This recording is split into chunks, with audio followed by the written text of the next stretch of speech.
Hello everybody. आज हम गणित के कक्षा 10वीं के चैप्टर 4 की एक्सरसाइज 4.2 जो है उसका 5वां प्रश्न हल करेंगे। ये भी एक इम्पॉर्टेंट क्वेश्चन है और अक्सर एग्ज़ाम में पूछा जाता है, तो इसको समझेंगे। इसमें क्या है, एक समकोण त्रिभुज की ऊंचाई इसके आधार से 7 सेंटीमीटर कम है। यदि कर्ण 13 सेंटीमीटर का हो तो अन्य दो भुजाएं ज्ञात कीजिए। ठीक है, अब देखिए ये मैंने आपको यहाँ पर एक समकोण त्रिभुज बनाया हुआ है। तो इस समकोण त्रिभुज में देखो प्रश्न में क्या दिया उसने कि एक समकोण त्रिभुज की ऊंचाई उसके आधार से 7 सेंटीमीटर कम है। ये ऊंचाई है ना, और आधार जो है वो ये है BC और ऊंचाई AB है। तो BC जो है उसको हमने ले लिया। हम लिखेंगे यहाँ पर इसका जब सॉल्यूशन लिखेंगे हम तो लिखेंगे माना समकोण त्रिभुज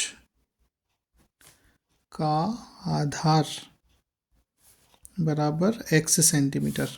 ठीक है, अब आधार आपने ले लिया तो वो क्या कह रहा है कि जो ऊंचाई है उसके आधार से 7 सेंटीमीटर कम है। ठीक है, तब प्रश्नानुसार क्या होगा, प्रश्नानुसार ऊंचाई बराबर हो जाएगी x माइनस 7 सेंटीमीटर। ठीक है, और कर्ण आपको प्रश्न में दिया ही है, कितना है 13 सेंटीमीटर।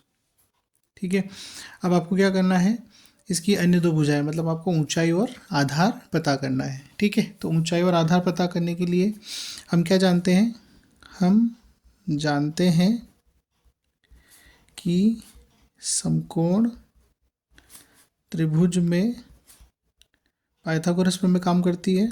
तो पाइथागोरस प्रमेय से देखो, पाइथागोरस प्रमेय से क्या लिखेंगे हम इसमें कि जो कर्ण का वर्ग होता है वो बराबर होता है आधार का वर्ग और प्लस, तो कर्ण का वर्ग बराबर आधार का वर्ग प्लस लंब का वर्ग हो गया। अब यहाँ पर कर्ण की वैल्यू 13 है तो 13 रख दिया हमने, 13 का वर्ग आधार आपका x है। ठीक है, और जो लंब है या ऊंचाई है वो x माइनस 7 है। ये वैल्यूज़ रख दी हमने। अब इसको हम हल करेंगे। 13 का वर्ग होगा 169, ये x का वर्ग प्लस यहाँ पर a माइनस बी का फॉर्मूला लगा सकते हैं, a माइनस बी के स्क्वायर का। तो ये आएगा a का वर्ग प्लस b का वर्ग माइनस 2a और b। ठीक है, ये आएगा 169 इक्वल टू एक्स स्क्वायर मिलके कितने हो जाएंगे, 2x का वर्ग प्लस 7 से 7 का वर्ग करें 7 का वर्ग करेंगे तो 49 और माइनस 14x। ठीक है, अब ये 169 को उधर भेज देंगे, हम ट्रांसपोज कर देंगे तो आपको मिलेगा प्लस 49 माइनस 14x और माइनस 169। ठीक है, अब यहाँ पर आपका हो जाएगा समीकरण क्या बन जाएगा, 2x का वर्ग माइनस 14x और ये 169 में से 49 घट जाएंगे क्योंकि ये नेगेटिव और ये पॉजिटिव वैल्यू है ना, मतलब ये ऋणात्मक मान है धनात्मक मान है। यहाँ पे आप घटाओगे तो क्या मिलेगा, 9 माइनस 9 0, 6 माइनस 4 हो जाएगा आपका 2 और 1 ऐसे आ जाएगा तो माइनस 120 इक्वल टू 0। ठीक है, अब यहाँ पे देखिए 2 कॉमन निकल रहा है तो 2 कॉमन आप निकाल लेंगे। x का वर्ग माइनस 7x माइनस 60 बराबर 0, 2 जीरो में जाके मिल जाएगा तो x का वर्ग माइनस 7x माइनस 60 बराबर 0। ठीक है, अब यहाँ हम गुणनखंड विधि का उपयोग कर सकते हैं।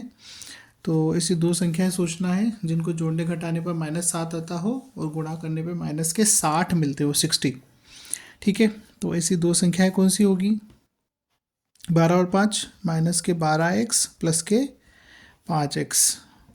ठीक है, 12 पंजे 60 माइनस के और 12 में से 5 घटेंगे तो माइनस के 7 मिल जाएंगे आपको। ठीक, अब यहाँ x कॉमन निकलेगा तो x माइनस 12 प्लस 5 यहाँ से कॉमन निकलेगा तो x माइनस 12 बराबर 0। ठीक है, अब यहाँ x माइनस 12 कॉमन निकल जाएगा और x प्लस 5 यहाँ पर रह जाएगा अंदर। ठीक है, सॉरी, अब देखिए इसमें क्या होगा आगे।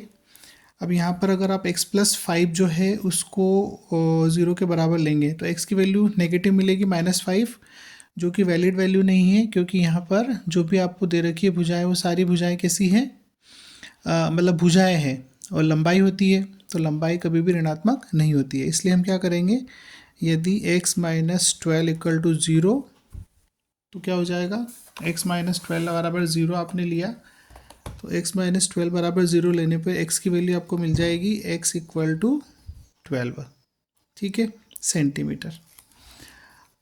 अब ये x हमने क्या माना था, x हमने लिया था जो त्रिभुज है उसका आधार, ठीक है, तो ये आ गया आपका त्रिभुज का आधार हो गया।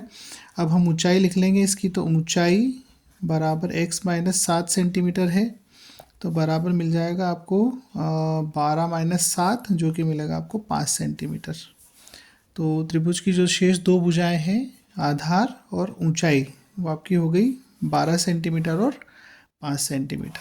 तो यहाँ लिख देंगे हम कि आधार बराबर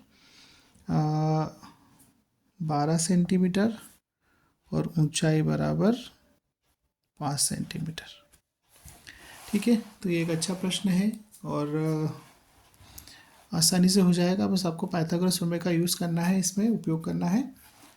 और आशा करता आपको समझ आया होगा। बहुत बहुत धन्यवाद। चैनल को सब्सक्राइब करें, वीडियो लाइक करें, शेयर करें और मुझे सपोर्ट करें। Thank you.